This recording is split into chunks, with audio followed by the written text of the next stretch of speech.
नमस्कार, मैं हूँ राज माहुर। आप देख रहे हैं द डायलॉग। आज मैं आपके लिए फिर लेकर आया हूँ डॉक्टर योगेंद्र जी द्वारा लिखा हुआ एक आलेख। रांची से हजारीबाग के लिए मैंने बस पकड़ी तो 9:30 बज रहे थे। अच्छी खासी धूप थी। ठंड का नामो निशान नहीं था, बल्कि सूरज की धूप आंखों में चुभती थी। बस के अंदर गया तो स्त्री पुरुष के एक जोड़े में तीखी बहस हो रही थी। दोनों की बातचीत से इतना पता चल रहा था कि दोनों पति पत्नी हैं और दोनों के रिश्ते बिगड़े हैं। उनकी बहस कभी तेज होती तो कभी नरम। दोनों ही स्थिति में बहस रुक नहीं रही थी। मेरे मन में खीज सी हुई, लेकिन उसे टोका नहीं जा सकता है। ज्यादातर भारतीय परिवारों में दुख पसर गया है। हम इसका सामना नहीं कर पा रहे और हमारे नेता सामूहिक रूप से साबरमती फाइल्स देख रहे हैं और समय की चुनौती से भाग रहे हैं। आंखों के सामने मणिपुर है, क्या इसकी भी कोई फाइल बनेगी और सत्ताधारी कुनबा इसे देखेगा? कभी कश्मीर फाइल्स तो कभी केरला फाइल्स ही देश में चलेगा, या जो वास्तविक तकलीफ है उसका सामना करने की कोशिश भी की जाएगी? पाखंड जब जड़ जमा लेता है तब समाज अवरुद्ध हो जाता है। समाज का स्वभाव नदी वाला होना चाहिए।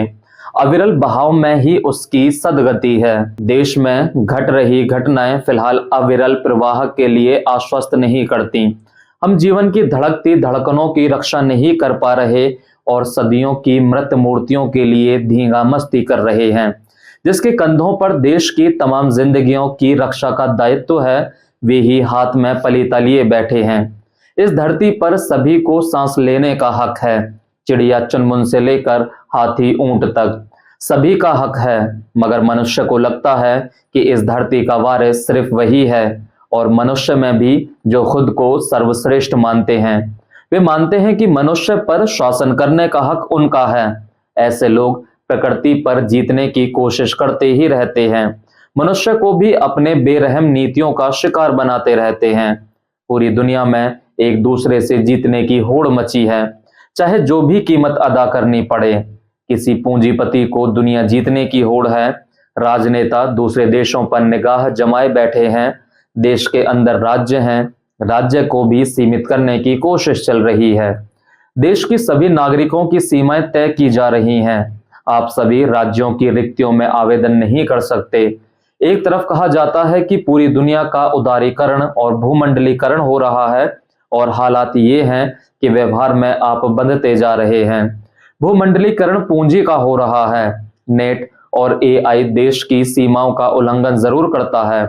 मनुष्य को आजादी से जीने का अधिकार होना चाहिए।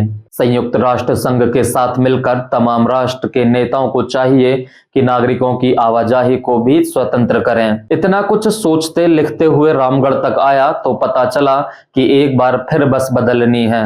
बस बदली तो झगड़े वाले जोड़े से मैं मुक्त हो गया था। बस पहाड़ों, नदियों, खेतों और बस्तियों को लांघती हुई सड़क पर दौड़ रही थी।